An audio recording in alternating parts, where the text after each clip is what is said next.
আওয়ামী লীগ দল ভেঙে গেছে, নেতা কর্মীরাও অনেক ক্ষুব্ধ হয়েছে। তবুও দিল্লি থেকে ফোন করে মাঠে নামার হুকুম দিচ্ছেন শেখ হাসিনা। কিন্তু এবার আর আগের মতো নয়। নেতা কর্মীরা বলেছেন জীবন দিয়ে আর কেউ খেলবেন না।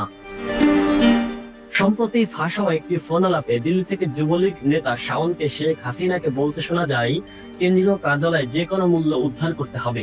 দুইটা গ্রুপ নাম্বার, সামনে যদি হামলা হয় পিছনের গ্রুপ পাল্টা হামলা দিবে। এই বক্তব্য দলের ভিতরে তৈরি হয়েছে তীব্র ক্ষোভ। অনেক নেতাকর্মী বলেছেন, 15 বছর যাকে ক্ষমতা রাখলাম তিনি আমাদের বিপদে ফেলে পালিয়ে গেলেন। তাদের প্রশ্ন, নিজে নিরাপদে থেকে কেন সাধারণ নেতাকর্মীদের জীবনের ঝুঁকি ফেলেছেন শেখ হাসিনা? শেখ হাসিনার নির্দেশে বড় মিছিল, পাল্টা হামলা, এমনকি আন্তর্জাতিক মামলা করার নির্দেশনা পর্যন্ত এসেছে।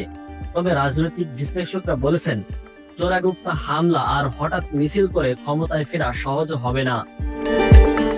শেখ হাসিনা ও তার পরিবার বিদেশে আরামে থেকে দেশে উস্কানি দিচ্ছেন। যাদের পিছনে কোটি কোটি টাকা আছে তারা মাঠে নামবে না।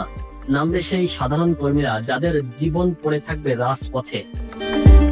এমন পাল্টা হামলার নির্দেশনা শুনে যারা মাঠে নামবে তাদের আসলে বিষয়টি চিন্তা নিয়ে মাঠে নামা উচিত বলে সাধারণ নেতাকর্মীরা মনে করছেন।